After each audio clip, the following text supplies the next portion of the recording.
देखिए, आप सभी लोग को पता है कि माननीय चुनाव आयोग द्वारा ये एसआईआर की प्रक्रिया उत्तर प्रदेश में करी गई थी, जिसमें जनपद गाज़ीपुर में भी एसआईआर की प्रक्रिया की गई थी। तो प्रथम चरण की एसआईआर की प्रक्रिया के बाद आज आलेख का प्रकाशन किया गया है, जो कि ड्राफ्ट मतदाता सूची का प्रकाशन किया गया है और हमारे यहाँ पर उपस्थित राजनीतिक दलों के प्रतिनिधियों को वो ड्राफ्ट सूची की प्रति भी आज उपलब्ध कराई गई है। प्रथम चरण की कार्रवाई के उपरांत जो स्थिति निकल के आई है जनपद में, उसके बारे में मैं अवगत कराना चाहूँगा कि जब हम लोगों ने प्रकाशन किया था तो 29,51,478 मतदाता थे। एसआईआर की प्रगाढ़ पुनरीक्षण करने के उपरांत जो हमारे पास जो बचे हैं मतदाता, इसमें से 4,08,689 मतदाताओं के नाम काटे गए हैं, जो कि विभिन्न वजह से कटे हैं। या तो वो मृतक हैं, या डुप्लीकेट हैं, या परमानेंटली शिफ्टेड हैं, या फिर अनट्रेसेबल हैं। इस प्रकार के विभिन्न मतदाताओं के जो टोटल संख्या आई है वो 4,08,679 है। और उनको काटने के उपरांत जो आज जो ड्राफ्ट प्रकाशन किया गया है उसमें 25,42,789 मतदाता अब प्रकाशित किए गए हैं। और इसमें हमको सभी जो मतदाता प्रकाशित हुए थे उनको 2003 की मतदाता सूची के साथ मिलान करना था, या तो वो स्वयं उपस्थित थे या फिर उनके माता पिता यदि सूची में उपस्थित थे तो उनके संबंध में मैपिंग करनी थी। तो हम लोगों ने मैक्सिमम इसमें मैपिंग करी है और मात्र 1,40,539 मतदाता ऐसे हैं जिनकी मैपिंग नहीं हो पाई किसी कारणवश।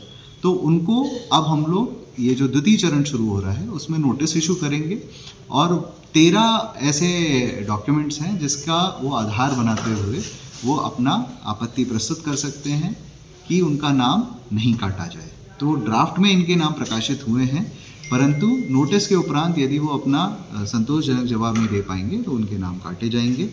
तो अब ये जो द्वितीय चरण की जो कार्रवाई शुरू हुई है उसमें दावे और आपत्तियां प्राप्त किए जाएंगे और ये 6 फरवरी तक दावे आपत्तियां प्राप्त किए जाएंगे। और जो AEROs अतिरिक्त भी इसमें नामित किए हम लोगों ने, लगभग 108 AEROs हम लोगों ने बनाए हैं, क्योंकि दावे आपत्तियां लिए जाना है, उनका निस्तारण करना है, सुनवाई करनी है। तो जो ये पूरी प्रक्रिया है वो 27 फरवरी तक चलेगी। दावे आपत्तियां प्राप्त करने के उपरांत या उसके बीच में भी जो सुनवाई होनी है तो वो सुनवाई चलती रहेगी और 27 फरवरी तक ये कार्रवाई रहेगी। और आयोग से अंतिम प्रकाशन की अनुमति लेने के बाद 6 मार्च को अंतिम प्रकाशन किया जाएगा। यहाँ यह भी मैं बताना चाहूँगा कि जो 1 अक्टूबर 2026 को जो अपनी 18 वर्ष की आयु पूर्ण कर रहे हैं वो लोग भी इसमें नए मतदाता बन सकते हैं। उसके साथ वो उनको एक अतिरिक्त डिक्लेरेशन फॉर्म देना पड़ेगा और वो नाम भी इसमें हम लोग जोड़ेंगे। और इस पूरी प्रक्रिया में यदि कोई अन्य तथ्य भी आते हैं, जैसे कोई और सूचनाएं प्राप्त होती हैं कि ये मृतक हैं या कुछ है आपत्तियों के माध्यम से, तो उनके नाम काटे भी जा सकते हैं। और अगर कोई अपना वोट शिफ्ट कराना चाहता है तो फॉर्म 8 के माध्यम से वो वोट शिफ्टिंग का भी अपना आवेदन दे सकता है डिक्लेरेशन फॉर्म भर के। तो मुझे पूरी उम्मीद है कि जो हमने प्रथम चरण की कार्रवाई पूर्ण करी है माननीय आयोग के निर्देश में, बहुत BLOs ने और हमारे कई टीचर्स ने इसमें बहुत अच्छा सहयोग किया और जिसकी वजह से हम लोग ये कार्रवाई संपन्न करा पाए। आगे की कार्रवाई के लिए भी विभिन्न राजनीतिक दलों के साथ हम लोग लगातार संपर्क में हैं। उनकी भी जो समस्याएं आती हैं उसका निराकरण करते हैं। यह भी अवगत कराना चाहूँगा कि जितने भी ऐसे मृतक या डुप्लीकेट मतदाता जिनके नाम काटे गए हैं उसकी बूथवार सूची हम लोगों ने अपनी जिला गाजीपुर की NIC की वेबसाइट पे भी डाली है।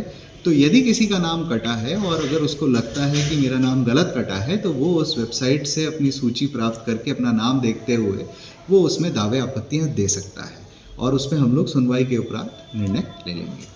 धन्यवाद सर। ये आज किस तरह का बंडल राजनीतिक दलों को दिया गया था? जी, राजनीतिक दलों को आज जो ड्राफ्ट इलेक्टोरल रोल का प्रकाशन किया गया है उसकी प्रति उपलब्ध कराई गई है।